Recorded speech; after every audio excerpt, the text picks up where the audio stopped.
Hi, it's been a while. We're back with Boracity Magazine, and this is the latest video. Nothing can stop them. The inevitable success of BTS's comeback. But I tried to react. I actually reacted and kind of recorded her video talking about the Yoongi thingy, but then the video kind of got messed up and I could not really post it. So I'm just gonna give you a preview of what I think of the situation, even though you did not ask for it. Number one, he did something wrong and he got the punishment he deserved from the police. As he broke the law, that is okay. He held himself accountable, so there was no need for armies to hold him accountable. I generally do not understand the people who keep saying that armies are failing to hold him accountable just because they love. I don't get it. He already held himself accountable. He took responsibility. What more do you want from us?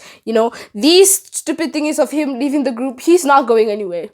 Oh, he's not going nowhere. He is not going anywhere. Go cry about it at a corner or something. Just get out of our faces, bro. The media thingy, well, I pretty much stayed away from the whole bully thingy. I was not at all paying attention to it because, well, I value my mental health. I know for a fact that just being in the middle of that situation would not have been good for me, honestly. So I decided to focus on the meme side of things.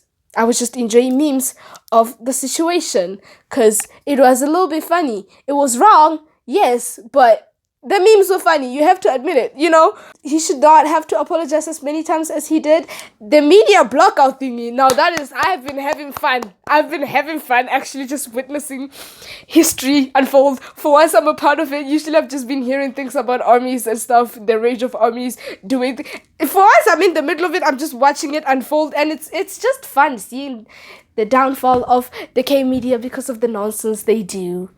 So yeah, that is where I stand with the situation. Anyway, let's talk about the future success of our favorite people.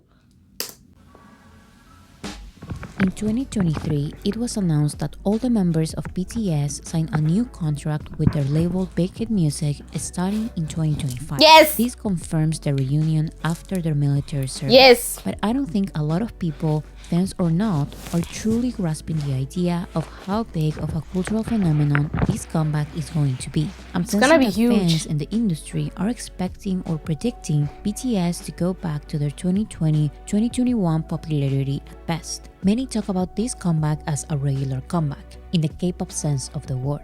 But that ignores a lot of context. So I would love to start a conversation based on a very realistic analysis of this new context. Yes. And I wanted to do this video now because we're less than a year away from seeing all the members as a group again. Harvey's coming back soon, we don't have a lot of hints of what their comeback project and promotions are going to be like. So it's easier for us to recognize what it's definitely going to happen and not get excited by hints and clues they may give. I can hope for a lot of extraordinary things as a fan. But for this conversation, I believe it's important to get the same conclusions even non-fans can come to, because as fans, we may always be looking for the best scenario. However, you'll see that by analyzing the most simple aspects of BTS's popularity, we may still see a comeback that it's too big to even process right now. We just need to look at previous numbers, the new image their solo careers has given them, and the overall culture surrounding comebacks. I don't mean comeback in the K-pop sense. I mean comeback as it is understood in the Western music industry, which is the first release after a hiatus period. BTS is on a group hiatus because of their military service, so they are going to have their first comeback. This simple fact is already a big deal. I don't know this performance, bro. There is a difference between popularity and cultural impact. For the past years, BTS has been both popular and culturally impactful, but not in the exact ways every fan may recognize. For example, the name of a musical artist can be culturally impactful, but they may have music or one song that is popular at best. The same way, a song can be culturally impactful, but the name of the artist who sings the song may only be considered popular during a certain period of time or for a certain audience. With this in mind, let's recognize BTS's popularity and cultural impact. BTS's most mainstream global releases are Dynamite, Butter, and My Universe. But let's focus only on Dynamite and Butter, because My Universe is a collaboration. Let's not sugarcoat this and make this very realistic. The general public knows 3 things about BTS: their name, their fans, and their 2 biggest hits. The general public knows the existence of BTS as a group. The general public knows BTS has a big fandom. And the general public knows the songs Dynamite and Butter. Some do know these songs are BTS's songs, and others simply recognize these songs and know the existence of BTS, but don't necessarily correlate them. But at the end of the day, BTS as a name is well known, and Dynamite and Butter as songs are well known. These songs were on commercials, on the radio, on TV shows, Dynamite and was movies, stayed on the everywhere. #1 position on the charts for weeks, and received Fun fact, when Dynamite was released in 2020, I was not an ARMY yet, and I was not really interested in BTS because of how everywhere and in your face this song was. I was just so sick of it. I did not want to hear anything about BTS. Genuinely, I was like, get them away from me, please. Just because they're just like, that's how I am with most things. Like when I feel like something has been pushed like just right at me, I'm like, I immediately reject it. That's probably why I took so long to like get to where I am. Grammy nominations. After this, But I love it BTS now. released their See You Later project for fans, and then they started their solo era. The solo era has not only maintained BTS's name out there, but it has also improved BTS's image.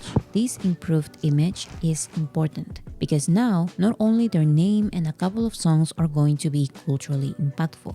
Now, there is an actual possibility for the general public to recognize BTS as a strong, culturally impactful musical act, not just a recognizable name with a couple of songs that not everyone can correlate. In my opinion, the solo projects have made BTS's upcoming comeback not only undeniably popular, but also, I predict, a bigger cultural impact than BTS quote-unquote at their peak. I mean this in terms of both numbers and reception.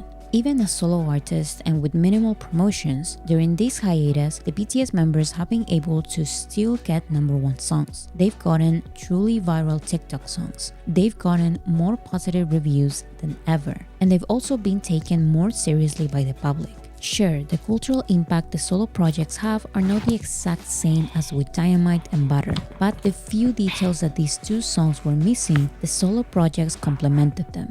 People said BTS could only get #1 songs as a group because of their boy band fandom, but their solo projects Prove them wrong. People said Dynamite and Butter were commercial mainstream, but they couldn't get a real TikTok hit. But Jungkook's solo project became a true TikTok hit. People doubted that a BTS Korean album could ever be critically acclaimed. But our solo Korean album is now basically in every album of the year list. People said that only BTS fans listen to BTS music, but thanks to J-Hope's collaborations and RM's album of the year list appearances, now the most critical music fans are actually approving BTS projects. All of these new aspects make BTS a more quote-unquote serious musical act, not just an impactful name with an impactful fandom and impactful couple of songs. No, an impactful musical act, impactful musical artists. Even the point about having a true TikTok hit makes the public unable to even say, how is this song so big if I never listened to it?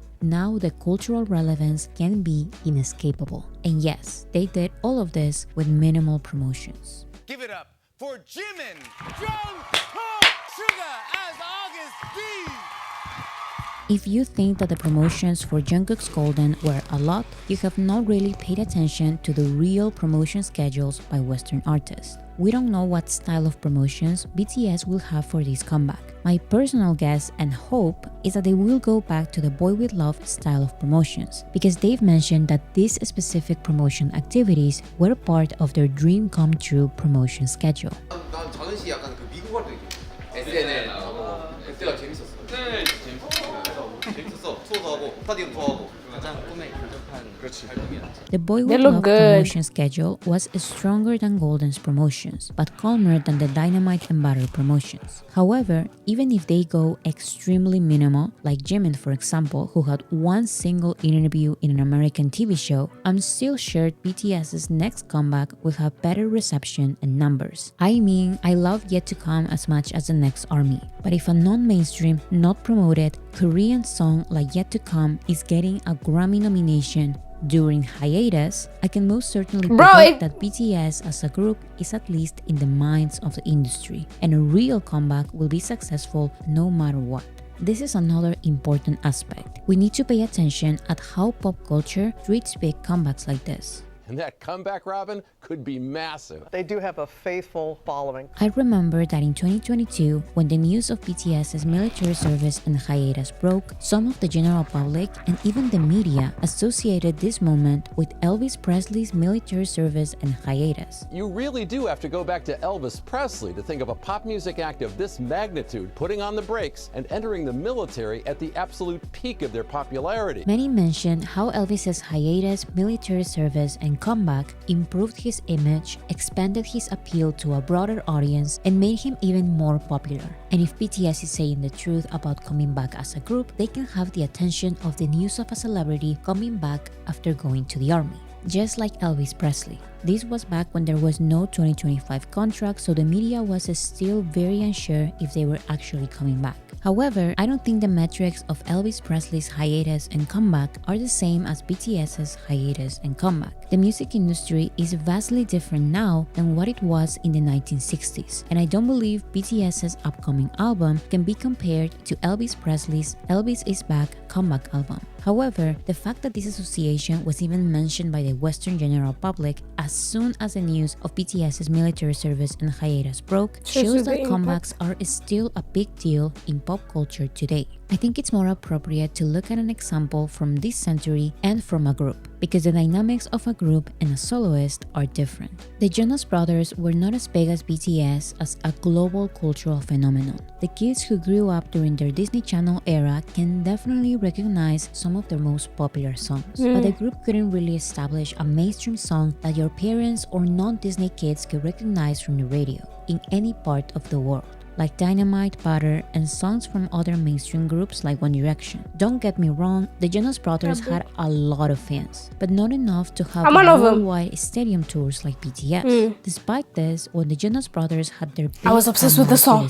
Sucker in I was obsessed with 2019, Sucker. for the first time ever, they got a Hot 100 #1, and one of their songs finally received a sucker for Grammy you. nomination. Even people who didn't listen to the Jonas Brothers knew that the Jonas Brothers were having a comeback. This is because comebacks are exciting for the music industry. Comebacks after a period of hiatus are a huge topic of interest in pop culture. Even if the comeback song is not revolutionary or unique, the simple fact of it being a comeback song makes it newsworthy. Just like the news of a hiatus, the media will talk about the news of a comeback. So promotions or not, there will be articles, there will be reviews, and there will be numbers. If the comeback of the Jonas Brothers had such a big impact, imagine what BTS's comeback can achieve. BTS already has #1 songs in English and Korean. BTS already received multiple Grammy nominations while promoting and during hiatus. In other words, Sucker gave the Jonas Brothers all the numbers, visibility, and success a comeback era can offer. But BTS already went through their Sucker era in terms of success back in 2020, so the benefits of a comeback era will be bigger for BTS than for the Jonas Brothers. This is what I mean by the inescapable success of BTS's comeback.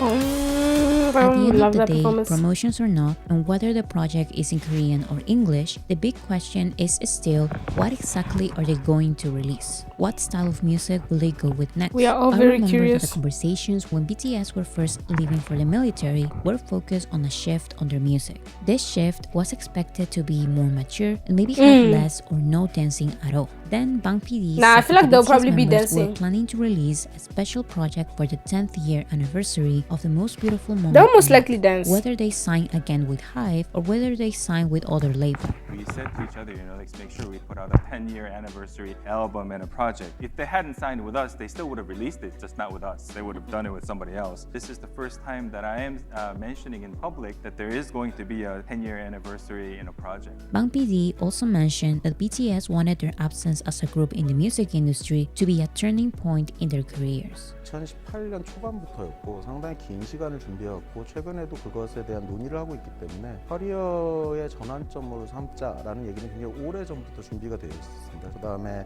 영원히 지금의 BTS로 남아있을 수 없고 아티스트의 성장에 따라서 음악적인 변화, 여러 가지 변화들이 필요한데 Until recently, the BTS members were still mentioning that this project is a priority for them. 저희끼리 얘기했던 것 중에 어쨌든 2025년 대부분의 멤버들이 복귀할 해일 거고 그다음에 이제 화양연화라는 저희의 기념비적인 어떤 회사가 10주년이 되는 해이기 때문에 화양연화가 10주년이 돌아오니까 그때는 무언가를 할 수 있을 것 같지도 않을까 뭐 이런 생각을 했었잖아요. 그것들을 좀 잘 지키려고 노력하지 않을까. These are strong signs that the predictions of a lot of ARMYs at the beginning of the hiatus were true. A project like The Most Beautiful Moment in Life may be more serious in terms of production and songwriting. It may have mostly R&B and alternative songs, and it may also be in Korean only. However, during the hiatus/solo era, a lot of things have changed. More than change, I think they have progressed. To start, many of the BTS members who fans may think were not comfortable singing in English chose to release solo songs least and one. albums in English. And I truly love Dynamite and Butter, but the recent English projects are much more stronger. In other words, growing artistically does not necessarily mean going alternative and non-mainstream and serious, which is what I saw a lot of ARMYs predict at the very beginning of the hiatus. The same applies to the choreography aspect. There were some ARMYs making comments about BTS not dancing anymore because they cannot do choreographies forever, and maybe they are tired of it. But during the But it's still soon. hiatus/solo era, we saw all the members dance, including It's still too members soon who to have stop this dancing. stereotype that they are not as comfortable dancing. Suga had a choreography for his lead single. Jin danced on stage one day after his military discharge. RM danced for a collaboration. Wow, He also that kind of dance right danced there. around for one of his music videos. And most importantly, he continued practicing dance. So did V. And Taehyung. He is still dancing while in the military. Obsession! My point is that just because Bang PD said that the BTS members wanted this hiatus to create a shift in their careers and maybe be taken more seriously, it doesn't mean that they will fully stop all the aspects that makes them a fun mainstream group. They can still do music in English with choreographies and be taken a lot more seriously. And they can also release a calmer album like The Most Beautiful Moment in Life and go mainstream with it. During this hiatus, and thanks to TikTok, songs in Korean, Japanese, and many other non-English languages have gone mainstream. So the language barrier is not as big of an obstacle anymore, at least not for the general public. Being taken seriously with a non-English project is another barrier that BTS has already started to break. And I think a comeback label can finish the job. At this point, the success and cultural impact of any type of comeback project from BTS is inescapable. TS is back! Every hint BTS has given about their upcoming comeback includes some sort of promotion, starting with the fact that some members are going to the military 3 or 4 years earlier than they should. I don't think this big of a sacrifice that no one in the industry has done before will come with mediocre promotions. 상당히 긴 시간을 준비해왔고 최근에도 그것에 대한 논의를 하고 있기 때문에 However, on the other side of the argument, BTS has mentioned again and again that the first thing they want to do is a 10th year anniversary project for The Most Beautiful Moment in Life. Who knows, maybe we'll get both a mainstream English project and a fandom-focused Korean project. Most likely. At this point, we may even get a new type of mainstream Korean project. Whatever it is, everything suggests that it will be too big to even process right now. The word comeback will be attached to the project, and that is enough for it to be a headline and considered for awards. Just look at everything they've achieved with non-mainstream projects, with no promotions and during hiatus. Of course, there are certain achievements that I can hope for, but I'm not sure they will happen because certain parts of the industry are unpredictable. Yeah. I'm not even going to talk about my hopes or what I wish could happen. I'm talking about the inescapable. And at this point, the inescapable is cultural impact. People will know about the existence of this comeback just because it's a comeback from a recognizable name. We don't even know what the project is going to sound like, but I know for sure It'll be that good. it will achieve many of the dreams And we know Chapter it'll be 1 good 'cause it's BTS BTS. and ARMY did not even think could come true. Thank you, his voice. Ah. Oh, it's over. Oh, yes. I agree with everything she said. Everything. Like always. Usually. Because one thing I love about Boracity Magazine, like, her videos are filled with research and facts. And then opinion. Like, her opinion is based on facts. That's what I like about her. I'm just highlighting that because there are some channels that call themselves commentary channels, but then they just choose to ignore facts and just focus on their opinions. But anyway, it'll be big and Yoongi will be a part of it. Go cry about it. I don't care. They will all be together in 2025 and they will release music and it'll be good and it'll be huge. That is all I got to say. Thank you all for watching. I will see you next time. Bye.